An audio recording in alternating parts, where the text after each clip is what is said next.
예, 여의도 사사건건 매주 월요일에 보는 두 분입니다. 서정욱 변호사, 장윤미 변호사 나왔습니다. 어서 오십시오. 안녕하세요. 안녕하세요. 예, 오늘은 국민의힘 상황부터 살펴보겠습니다. 해병대원 사망 수사와 관련해서 공수처의 수사 대상에 오른 이종섭 호주 대사와 언론인 회칼 테러 발언으로 논란이 된 황상무 시민사회 수석과 관련해서 국민의힘에서 대통령실과 결이 다른 목소리가 공개적으로 나오고 있습니다. 가장 먼저 목소리를 낸 사람은 한동훈 위원장이었습니다. 한 위원장 발언 듣고 얘기해 보겠습니다. 공수처는 즉각 소환을 통보해야 하고 이종섭 대사는 즉각 귀국해야 한다고 생각합니다. 이 문제는 총선을 앞두고 정쟁을 해서 국민들께 피로감을 드릴 만한 문제가 아니라고 생각합니다. 황상무 수석의 발언이 부적절했다는 말씀은 제가 이미 드린 바 있습니다. 국민 눈높이에 맞지 않는 발언이고 본인이 스스로 거취를 결정하셔야 한다고 저는 생각합니다. 예, 먼저 이 발언 서정욱 변호사님 어떻게 들으셨습니까? 어제 저녁에 나온 건데. 예. 저는 공수처의 그 이종섭 대사 부분은요 오히려 이제 원칙에 맞다 봐요. 공수처에서 이제 그 소환을 통보해야 된다 이게 방점이 있는 거예요. 예. 소환 통보하면 이게 바로 오겠다고 이미 이종섭 대사가 여러 번 이제 밝혔잖아요. 근데 지금 이제 공수처가 수사를 이게 제대로 할 수 있는 조직이 아니에요. 공수처장도 공석, 예. 그다음에 차장도 공석, 그다음에 1부장도 공석. 지금 이제 공석 거의 공석입니다. 이런 상태에서 이제 덜컹 출국 금지부터 해놓고 출금은 이게 원래는 신속하게 한 달씩 2번, 3개월이 최대입니다 보통. 근데 계속 출금만 하면서 수사를 안 되니 그럼 이게 몇 년을 기다릴 수는 없는 거 아니에요. 저는 왜 출금했는지 이해가 안 돼요. 지금 피고인인 이재명 대표도 출금 안 된 걸로 제가 알고 있거든요. 2심에서 실형론 조국 대표도 이제 출국 금지가 안 된 걸로 알고 있어요. 근데 단순하게 고소장만 됐다 해서 국방부 장관을 출국 금지부터 한다? 소환해보고 안 나오면 이게 출금해도 되잖아요. 근데 왜 미리 출금해놓고 수사를 안 합니까? 지금이라도 이게 공수처가 준비해서 소환 통보하면 돌아오겠다. 이게 한동훈 위원장 말이기 때문에 저는 이제 기존의 이종섭 대사 입장과 차이가 없다. 이렇게 보고요. 그다음에 황상무 수석 문제는 예. 물론 이제 그 부적절은 하죠. 근데 술자리에서 어느 정도 분위기에 약간 농담이 섞인 이런 이제 부적절한 발언으로 본인이 사과를 했습니다. 예. 근데 이걸 가지고 언론을 협박을 했다고 지금 계속 그러는데 그 말 듣고 MBC 기자가 협박당해서 겁이 나서 취재를 못 하겠습니까? 그것도 아니고 이걸 가지고 어떻게 언론을 겁박하거나 세무조사하거나 이건 아니거든요. 따라서 술자리에 약간 농담에 섞인 부적절한 발언인데 사과를 했잖아요.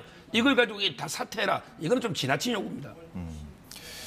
사실 지금 서정욱 변호사님 말씀은 네. 그 여권의 그 어떤 중심적으로 자리 잡은 기류하고 좀 맥을 같이 하는 발언인데 사실 이 두 가지 문제에 대해서 특히 이종섭 장관 같은 네. 경우에는 출국 직후부터 지난주 내내 이제 한동훈 위원장도 발언을 이렇게 많이 하진 않았거든요. 네. 근데 이제 주말에 이제 이런 입장을 표명했는데 좀 바뀐 거잖아요. 어쨌든. 그렇죠. 예. 이런 게 여론조사 지표에 안 좋은 영향으로 미치고 있고 뛰는 지금 후보자들이 아우성인 거 아니겠습니까?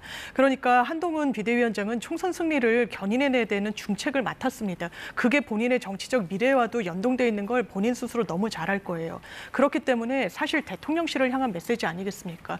이종섭 전 장관 수사의 원칙에 대해서 짚은 거라고 말씀 주셨지만 방점은 즉각에 있다고 생각합니다. 공수처는 즉각 소환하고 이종섭 전 장관도 즉각 거기에 응하라는 이 메시지가 있었던 거죠.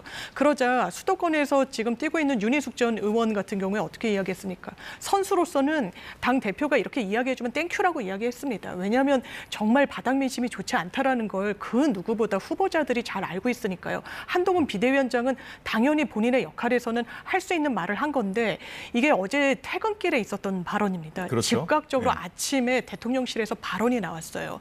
이 부분과 관련해서는 이 지금 그렇다면 공수처 수사가 언제 이루어질지도 모르는데 즉각 소환해가지고 무기한 대기하는 게 맞냐라고 대단히 부적절하다고 이야기를 했습니다.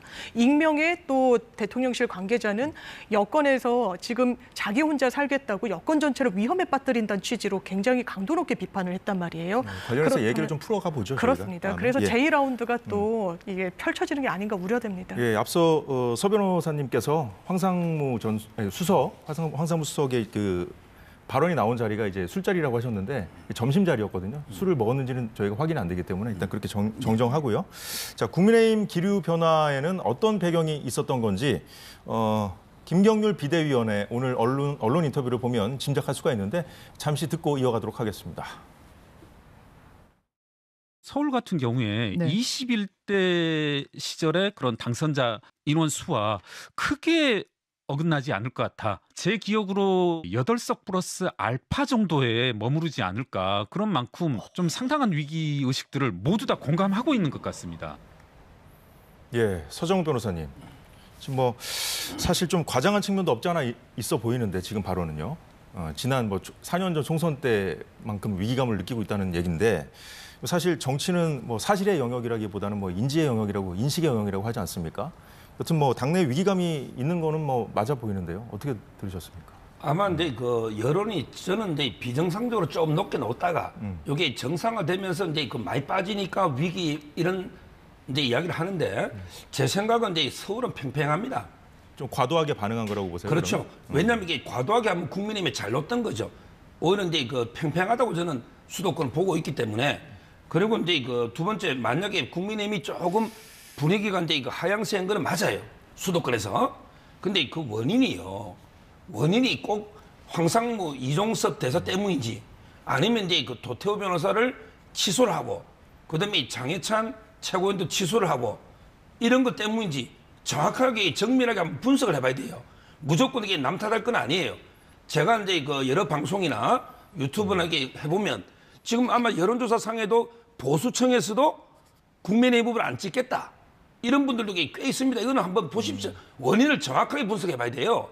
그러면 이제 보수층은 무조건 국민의힘 부분을 100% 찍고 중도 확장이 안 돼가 이게 지금 어려운지 아니면 이게 보수층에서도 제 주위에는 이탈한 사람이 꽤 있어요.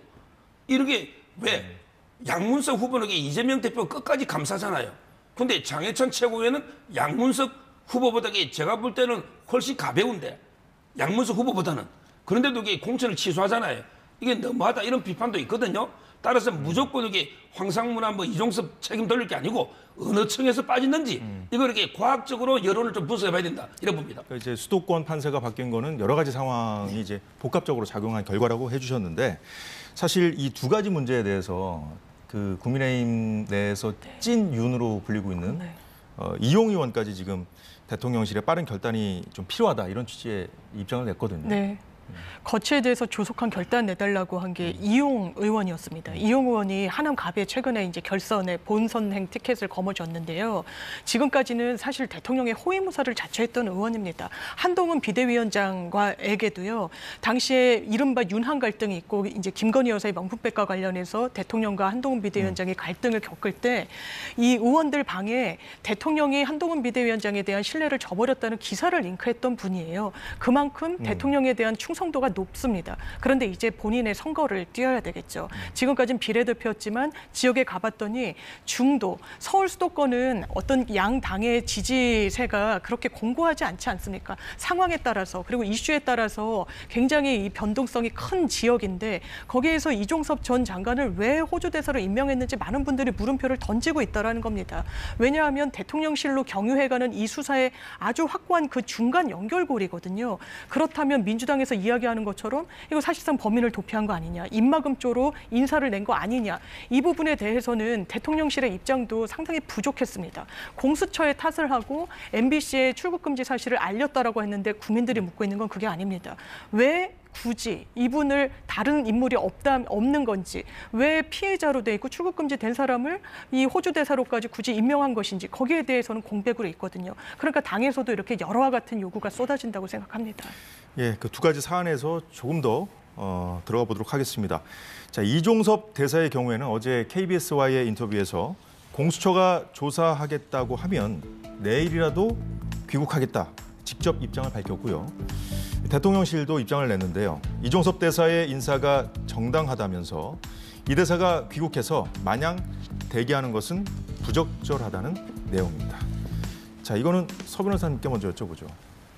지금 이제 이재명 대표가 오늘 뭐 마치 이게 중범죄를 짓고 도주하는 것처럼 이제 그 이종섭 대사를 이야기했더라고요.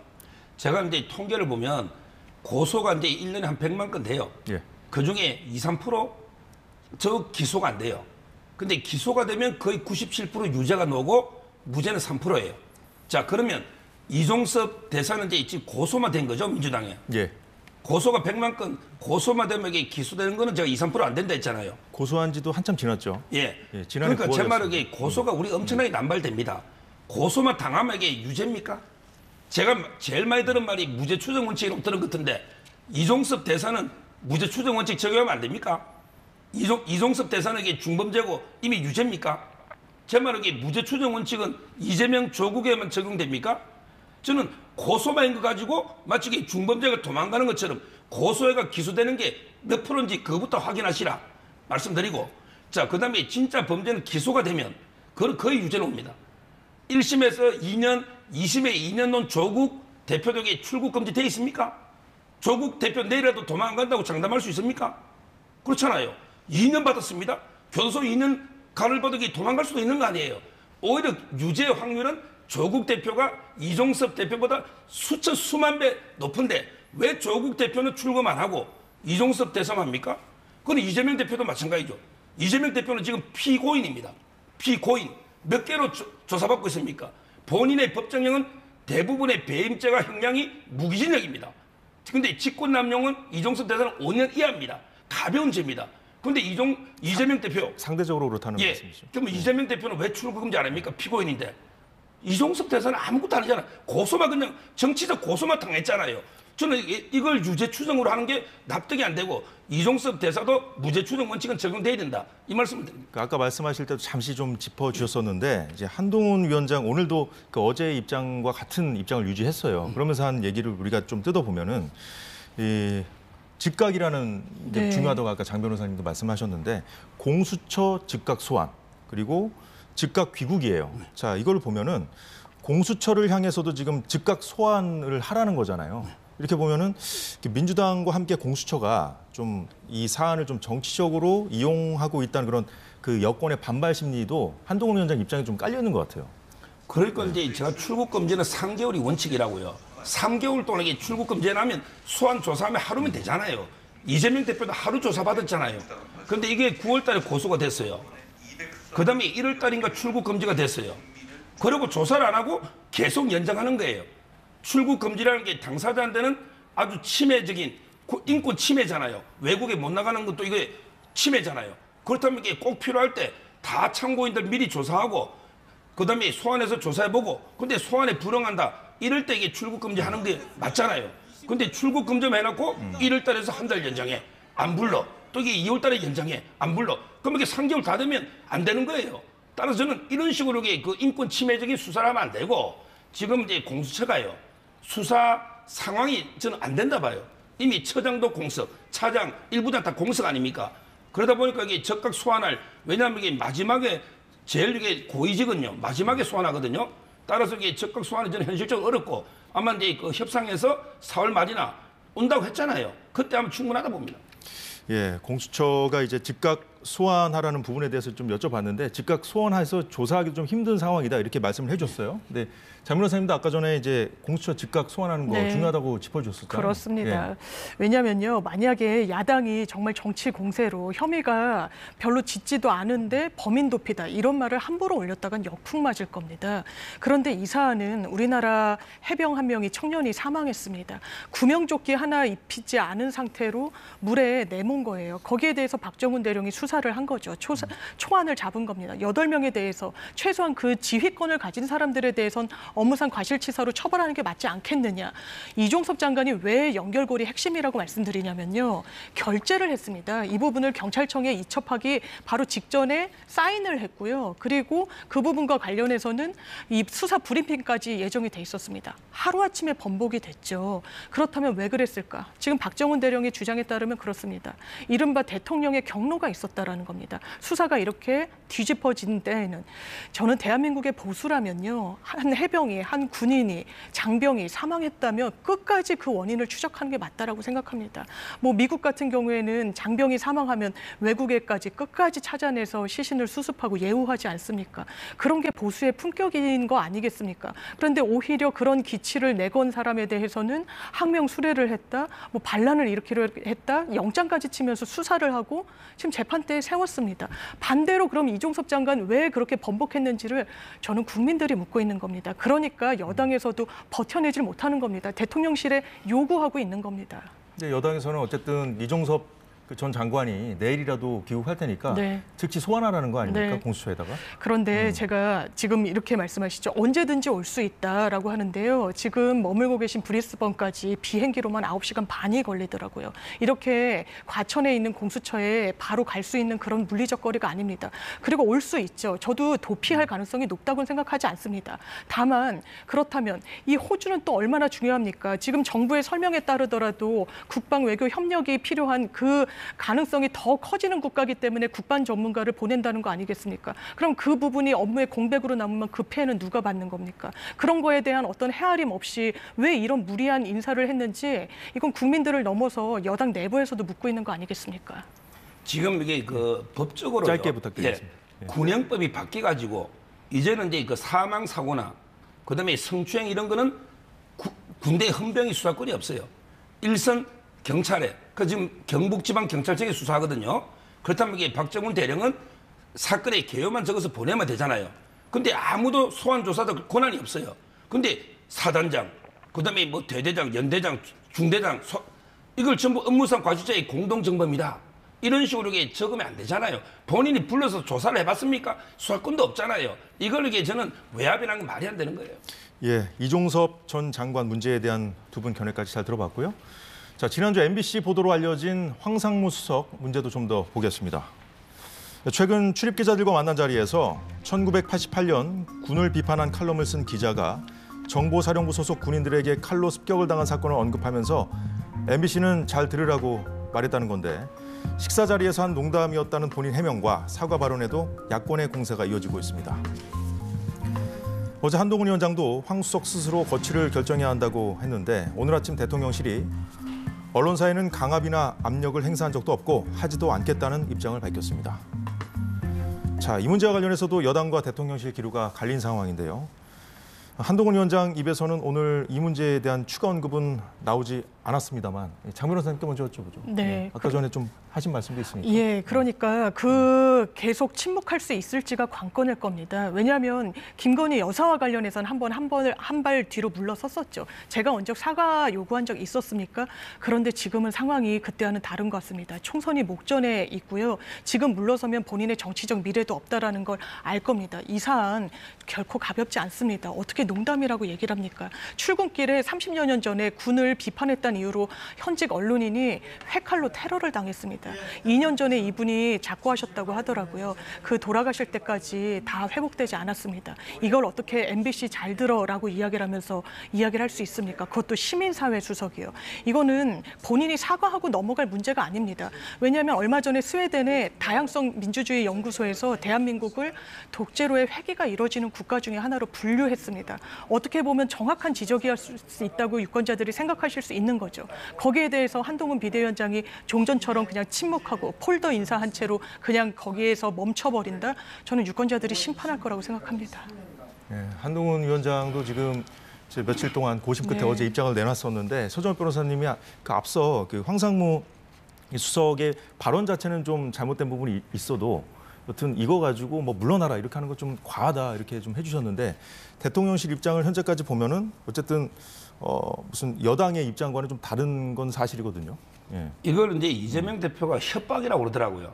MBC 기자한테 물어보세요. 이 말 듣고 이게 겁이 나가지고 앞으로 기사도 못 쓰겠네. 협박당해서 나도 이게 핵칼 맞겠네. 이렇게 협박으로 이게 느꼈을까요? 저는 그렇게 생각 안 합니다. 여러 기자와 같이 뭐 밥을 먹는 자리에서 나온 이걸 얘기니까. 법적으로 협박을 하면 고발해 보십시오. 저는 변호사로서 법리적으로 이 정도 발언 역사적인 걸 하나 소개해서 이걸 이렇게 협박으로 저는 보기 어렵다 말씀드리고 자, 그다음에 MBC 문제가 있죠. 우리 바이든 날리면 그 유명한 거 있잖아요. 판사도 몰라. 전문가도 모르고 AI도 몰라. 자막도 못해. 이걸 MBC는 자막을 마음대로 달아가지고 뭐 바이든 날림이라고 자막 속에 미국이라고 였지 않습니까? 이거야말로 얼마나 국익 훼손하는 이거 잘못된 거 아닙니까? 사실 이 사안을 우리가 따져볼 때 MBC와 지금 정부, 정권과의 관계를 좀 감안하면서 볼 필요도 있다고 그렇죠. 생각합니다. 그래서 이게 MBC 잘 드러난 거 아닙니까? 하나만 더. 이번에 그 이종섭 대사 나간 거 있죠. 이걸 이종섭 대사도 몰라요. 출금 안 가르쳐 줍니다. 대통령도 몰라요. 법무부 장관도 몰라요. 아무도 몰라요. 근데 MBC는 어떻게 알았죠? 이거 어떻게 알았습니까? 공수처에 혹시 수사관이 기밀을 준 겁니까? 그러면 이거는 범죄입니다. 공수처도 피해 사실 공표하거나 하면 수사 대상이 됩니다. 이 문제를 제기해야죠. MBC는 어떻게 알았을까? 아무도 당사자 대통령도 모르는 검증에서 안 노는 거거든요. 이런 문제를 황상무 입장에서는 이게 황당하잖아요. 아무도 모르는 걸 MBC가 그걸 알고 있으니 그래서 아마 이게 그냥 식사 자리에서 가볍게 옛날 걸 언급했는데 제가 부적절하다고 사과까지 했지 않습니까? 우리가 책임을 묻는데도 이게 비례 원칙이라는 게 있거든요. 이걸 가지고 이게 무조건 다 사퇴해라. 이거는 좀 지나치다 봅니다. 자, 민주당 상황 짚어보도록 하겠습니다. 공천 작업이 마무리되면서 이 계파 갈등을 봉합짓던 분위기의 민주당. 다시 한번 친문과 친명 간의 갈등 양상이 드러나고 있습니다. 그 중심에는 경기 안산갑 양문석 후보가 있는데요. 과거 칼럼에 쓴 내용이 논란이 되고 있습니다. 노무현 전 대통령을 실패한 불량품이라고 한 대목입니다. 이게 노 전 대통령을 비하한 거라 사퇴해야 한다는 요구가 당내에서도 이어지고 있는 상황입니다. 자, 이 문제는 어떻게 정리될지 이재명 대표의 생각이 중요하겠죠. 이 대표는 정치인이 정치인 비판하는 건 문제 삼기 어렵다는 입장을 유지하고 있습니다. 그런데 김부겸 공동선대위원장은 양 후보 면전에서 자진 사퇴를 요구했는데요. 잠시 영상 보고 얘기해 보겠습니다. 노무현 대통령께서는 이렇게 말씀하셨습니다. 대통령 욕하는 게 국민의 권리 아니냐. 맞습니다. 노무현 대통령께서는 자신을 비난했다고 그 비난한 정치인들을 비판하거나 아니면 비토하지 않았을 겁니다. 맞습니다. 저 역시도 마찬가지입니다. 수습할 수 있는 건 마찬가지입니다. 여기서 뭐 새로운 게 더 나오면 그거는 누구도 보고 못한다. 그렇잖아요. 예, 서정 변호사님. 지금 사실 정몽주 전 의원 때하고는 달리 지금 좀 입장이 갈리고 있잖아요. 당 지도부에서도 지금 선대위 체제지만, 자, 민주당이 그동안 이제 계속 쭉 강조해 왔던 것이 김대중 정신, 노무현 정신인데 이걸 뭐 정치인이 정치인을 비판한 발언 정도 그냥 넘어갈 수 있는 발언인지 어떻게 보십니까? 옛날에 그 남경필 지사가요. 노무현 대통령이 엄청 비판했을 때 이재명 대표 뭐라고 썼는지 한번 보세요. 남경필 지사가 정치인이 정치인을 비판하고 노무현 대통령이 본인 비판해도 다 이해한다면서요.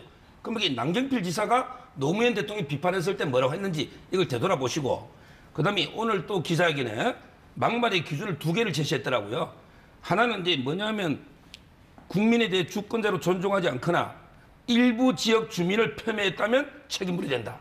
일부 지역 주민 이런 말 썼거든요. 근데 양문석 후보가요. 뭐라고 했느냐? 안산은 본인 노는 데죠? 예. 안산은 참 동네가 지저분하고 장난질 잘하는 동네인 걸로 알고 있는데, 이래서 안산에 지금 시의원들, 도의원들이 다 털고 올라서 안 된다는 거 아닙니까? 안산은 이게 특정 지역, 본인이 출마하는 일부 지역이잖아요. 그 주민을 비하한 거 아닙니까? 노무현 전 대통령 관련 발언 말고 다른 발언들도 문제되는 것들이 좀 있다는 지금 말씀이시죠? 이제 양문석 후보가 안산은 참 동네가 지저분하고 장난질 잘하는 동네인 걸로 알고 있는데, 이 발언 가지고 이게 안산시 의원, 그다음에 도의원들이 기자회견 지금 했지 않습니까? 이건 기사가 있습니다. 이 발언 한 거는. 자, 그다음에 그 하나 더, 이재명 대표는 이제 또 막말 기준으로 대한민국 국민의 정체성이 의심되는 발언, 이게 이제 막말을 했거든요. 그러면서 이제 그 5.18이라든지 여러 개 들었더라고요. 그러면 저는 천안함이 북한의 소행이 아니라는 거는 대한민국의 국민의 정체성을 의심하는 거 아닙니까? 천안함에게 북한 소행이라는 거는 100% 팩트 아닙니까? 근데 북한 소행이 아니다, 뭐 이게 우리 길에 어떻게 됐다, 또는 이게 어떻게 됐다, 이렇게 의심을 제기하는 음모론을 제기했던 후보들이 있죠. 있죠. 정권에. 예. 대표적으로 이제 그 우리 YTN 사장에 있던 노종면, 그다음에 그 박선원, YTN 사장이 아니라 노조위원장이죠. 예. 박선원, 부평 가버리죠, 이런 분들. 그다음에 권칠성 대변인은 함장이 무슨 낯짝으로 왔느냐, 이렇게 비하했지 않습니까? 마치 이게 함장이 장병을 죽인 겁니까? 북한인 거잖아요. 이거는 이게 국민의 정체성, 우리 국가 정체에 관계없는 겁니까? 민주당에는 왜 이런 후보가 공천이 됩니까? 우리 도태 후보는 5.18 북한군 개입 검증해야 된다 해가지고 취소됐는데 이런 게 천안함은 국가의 정체성 관계없는지 의문이 듭니다. 자, 장윤미 변호사님 어떻게 보십니까? 지금 양문석 후보 관련해서는 지금 당내에서 사실 그 경선 과정에서 도덕성 점수도 네. 뭐 0점을 줬었는데 공관위가 좀 이걸 무시하고 그 경선 참여를 밀어붙였다 뭐 이런 네. 얘기까지 흘러나오고 있거든요. 반발이 좀 심하긴 한 것 같아요. 그렇죠. 네. 그래서 공천이 계속 그냥 확고하게 그냥 마침표가 찍힌다면 그 여지는 계속 남을 수밖에 없어 보입니다. 일단 그 발언이 저도 노무현 전 대통령이 하나의 어떤 공세의 대상이 될 수는 있다고 생각합니다. 유시민 전 이사장도 뭐 신성 불가침의 영역은 아니지 않느냐라고 또 인터뷰를 했더라고요. 다만 그 정도와 수위라는 건 있는 겁니다. 한미 FTA를 추진했던 또 진보 진영의 전직 대통령으로서 진보 진영에서 더 큰 비토를 받았던 부분도 있습니다. 근데 양문석 후보 같은 경우에는 그 부분과 관련해서 상당히 좀 강도 높게 비판을 했고 그 부분이 오늘도 건양숙 여사를 그 김해 봉화마을에 갔다가 만나지 못한 걸로 알고 있는데 예. 그 마음을 얻기는 힘들겠죠. 전 2번, 3번 같은 걸음이라도 해야 된다고 생각합니다. 용서를 받을 때까지. 그리고 민주당이 당연하지만 노무현 DJ 정신을 계승한다고 그리고 그것을 기치로 내건다고 이야기하고 있는데 지나친 폄훼가 있었다는 부분에서 또다시 한번 당 내에서는 친명 그리고 과거의 친노, 친문으로 이어져 왔던 그 흐름의 한 진영이 또 선이 갈리는 거 아니겠습니까? 이게 과연 민주당으로서 플러스가 되는 행보라고는 볼 수 없기 때문에 아마 저기 판단이 있지 않을까 싶습니다. 좀 말씀하신 대로 오늘 양문석 후보가 봉하마을을 찾아서 사과했습니다. 자신을 손흥민 선수에도 비유를 했더라고요. 손흥민 축구가 진화하는 것처럼 자신의 정치도 진화하고 있다. 예, 과거의 표현을 이렇게 사과한 바 있는데, 근데 이제 사퇴 여부, 자신의 사퇴 여부는 전당원 투표도 각오하고 있다 이렇게 말했어요. 장 변호사님. 네. 자, 그 전당원 투표로 본인 거취를 물어본다는 게 좀 어떻게 봐야 됩니까, 이걸? 가능하지도 않고 만약에 그 해법이 가능하다고 하더라도 적절하지 않다고 생각합니다. 왜냐하면 본인의 거취 그리고 정치인으로서 본인의 정치적 미래를 선택하는 건 본인의 어떤 결단의 영역인 부분이 있고요. 일단 총선을 앞두고 후보의 거취 문제를 당원에게 물을 물리적인 시간도 확보되지 않았을 뿐더러 묻는다라고 하면 이게 또 얼마나 당내에 또 분열이 되겠습니까? 그렇기 때문에 이건 사실상은 정치적 수사에 불과한 제안이었다는 생각이 듭니다. 예. 그 서 변호사님은 어떻게 보십니까? 지금 보면 김부겸 선대위원장도 이제 면전에 대고 이제 사퇴하라 이렇게 얘기를 하지 않았습니까? 사실 이 선대위 구성 자체가 공천 과정이 다 마무리된 다음에 이루어져가지고 뭐 위상 논란 같은 것도 좀 있지 않았습니까? 근데 이렇게까지 했는데 이걸 무시하고 이재명 대표가 계속 간다? 이게 쉬울까요? 어떻게 보십니까? 아마 이제 그 양문석 후보가 이제 또 손흥민을 비교하면서 8년 동안 뭐 진화했는데 제가 볼 때는 이게 그 막말만 진화인 거죠. 정치적인 품격이나 능력이 진화한 게 아니고 막말만하게 저는 더 진화했다 보고요. 이제 그 좀 손흥민 선수는 언급 안 했으면 좋겠어요. 옛날에 조국 대표가 김의겸 후보를 옹호하면서 헛발질 가짜뉴스 몇 번 했잖아요. 그때 판사가 한동훈 동기다. 그다음에 청담도 술자리 있잖아요. 근데 손흥민도 찰 때마다 골이 못 넣는 거 아니냐? 그러면 그 김의겸도 헛다리 짚을 수 있는 거 아니냐? 이렇게 비하했고요. 그다음에 또 한 분 있죠. 정청래. 이분은 이제 아예 그냥 김대중은 차범근. 그다음에 노무현 대통령은 황선홍. 뭐 그다음에 문재인 대통령은 박지성. 그러면서 이재명 대표는 손흥민이다. 이런 식으로 정청래, 조국, 그다음에 오늘 양문석까지 손흥민 선수를 끌어들였는데 이거 손흥민 선수에 대한 명예훼손이다. 이런 생각이 들고요. 지금이라도 빨리 저는 사퇴하는 게 맞아요. 저희 입장, 예를 들어 이제 국민의힘 입장에서는요. 끝까지 버티는 게 선거 전략상 좋아요. 근데 민주당에는 엄청나게 마이너스가 될 겁니다. 예, 양문석 후보 문제 두 분 어떤 생각이신지 들어봤고요. 자, 막말 논란으로 정봉주 전 의원이 공천이 취소되면서 서울 강북을에서는 박용진 의원과 조수진 변호사가 양자 전략 경선을 치르게 됐습니다. 이건 경선룰부터 따져봐야겠는데요.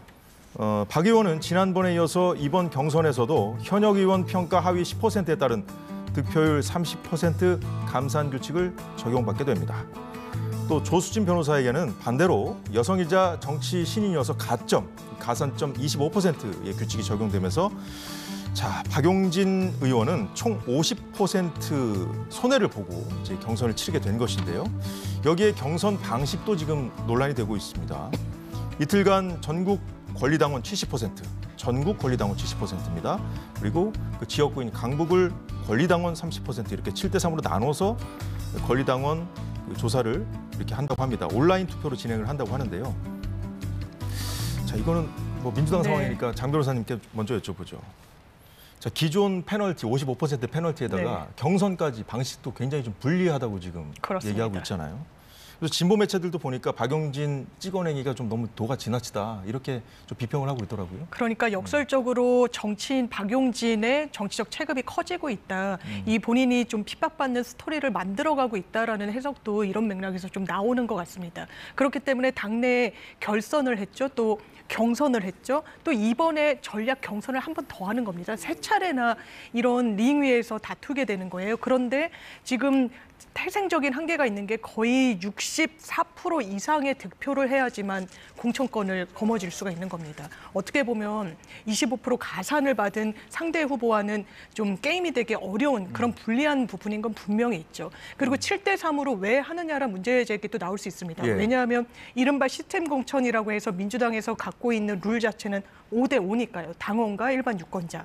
그런데 7대3이 서대문 갑에서도 청년 전략 지역으로 분류가 됐을 때 가졌던 그 룰이긴 하거든요. 그래서 전례가 그때도 아주 좀 없는 논란이 거- 되지 않았습니까? 그렇죠. 그때도 논란이 됐었죠. 그럼 이제 5대5라는 기준이 있는데 이걸 왜 어느 경선 지역이라고 하더라도 이런 어떤 전략 경선 지역으로 분류되면 왜 다른 기준을 삼느냐. 이 부분이 또 이중잣대 논란을 또 충분히 가져올 수 있는 부분이 있기 때문에요. 이런 논란을 새겨서 다음 총선에 좀 채비를 하는데 좀 준비를 해야 될 그런 필요가 있다라는 생각이 들고 박용진 후보는 아마 현실적으로는 그 문턱을 넘기는 어렵겠죠. 상당히 어려운 것 같습니다. 장 변호사님께서도 이제 서울 서대문 갑에서 같은 네. 방식으로 이루어졌었다 얘기해 주셨는데 사실 그때 대장동 변호사로 불리는 김동아 후보가 에게 이제 공천 줄 때도 이제 권리당원만 해가지고 그것도 뭐 그 지역구만 100% 하는 것이 아니라 전국에 70, 또 지역구 30 이렇게 해가지고 좀 논란이 컸었거든요. 근데 이번에도 좀 같은 방식이에요. 근데 저는 이해가 안 되는 게요. 그냥 김동아 변호사 공천 주면 되잖아요. 전략 공천. 이번에도 이게 조수진 변호사 그냥 공천장 주면 되잖아요. 왜 이런 쇼를 하는지 납득이 안 됩니다. 우리가 시스템이랑 룰이라는 게요. 축구 룰이 있죠. 뭐 업사이드라든 여러 가지가. 근데 이 게임마다 룰을 새로 정하고 룰을 바꾸면요. 이게 룰입니까? 룰이라는 거는 이제 뭔가 이제 일반적 추상적 규정이기 때문에 모든 케이스에 모든 경우에 원칙은 적용돼야 되는 거예요. 그게 룰입니다.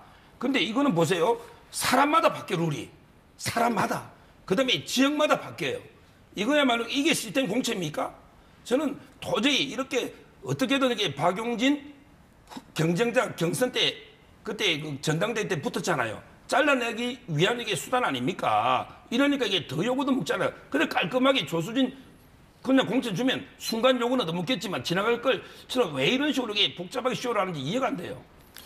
예, 거대 양당의 비례대표 후보자들도 공개되고 있습니다. 국민의힘은 오늘 오후에 비례대표 순번을 발표했는데 8번에 인효한 전 혁신위원장, 14번에 김장겸 전 MBC 사장, 15번에 김예지 의원, 24번에 주기환 전 광주시당 위원장 등이 눈에 띄고 있습니다. 시간이 많이 남지 않아서 이거는 뭐 간단하게 그 총평 한마디씩만 좀 들어보죠. 서 변호사님부터 해주시죠. 아마 이제 그 한동훈 위원장이 이제 주도적으로 한 것 같아요. 비례를 2번 받은 경우는 이제 드물거든요.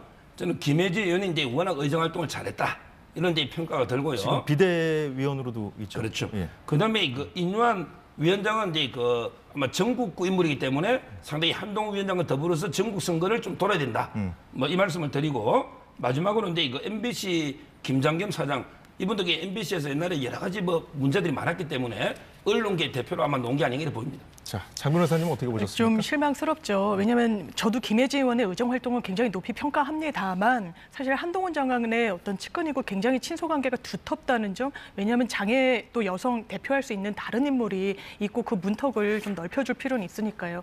김장겸 전 MBC 사장 아마 사면받은 인물 아닙니까? 그렇다면 이거 비례의 어떤 그 부분을 그 출로를 열어주기 위해서 그랬던 거 아닌가 좀 아쉬운 부분이 있고요. 또 주기환 전 광주 광주시당 위원장도 대통령의 측근으로 알려져 있는 분입니다. 그렇다면 이게 뭐 친윤 공천, 감동이 없는 공천이었다 이야기를 하는데 비례에서 그걸 보완하겠다고 했지만 과연 보완제 역할을 제대로 했나 의문입니다. 예, 민주당 비례대표 후보들에 대한 얘기도 좀 해보죠. 민주당 주도의 범야권 비례연합정당 더불어민주연합이 비례대표 순번을 발표한 소식도 잠깐 짚어보겠습니다. 그간의 여권에서는 이 통합진보당 계열의 원내 입성을 막아야 한다고 비판해 왔는데 진보당이 추천한 후보 3인이 각각 5번과 11번, 15번을 받으면서 당선권에 배치됐습니다. 자, 이건 장 변호사님부터 네. 짧게 좀 평가를 사실 반미는 민주당의 당론도 아닙니다. 그런 기치를 든 적도 없고 친미가 당론이라면 당론인 거죠. 그렇기 때문에 비례 1번으로 비례 연합 정당에서 전지혜 후보, 뭔가 주한미군 철수와 관련해서 그런 운동을 장기간 했다라는 점, 민주당으로서는 용납할 수 없었던 점이 있어서 그런 교통정리 끝에 이런 좀 귀결이 나온 것 같습니다. 예, 지난번에 그 민주당 지도부에서 심각한 우려 표명을 한 다음에 이제 두 명이 이제 자진 사퇴 형태로 해서 물러나지 않았습니까? 근데 그분들과 좀 뭐 별반 다르지 않다 이런 평가가 나오고 있어요. 저는 이제 그 한 문장으로만 평가하면요. 저런 인물들을 이렇게 공천하니까 조국 혁신당이 밀린다. 이렇게 평가하겠습니다. 예, 짧게 평가해 주셨는데요. 오늘 여의도는 여기까지 듣도록 하겠습니다. 예, 장유미 변호사, 서정우 변호사였습니다. 수고 많으셨습니다. 고맙습니다. 감사합니다.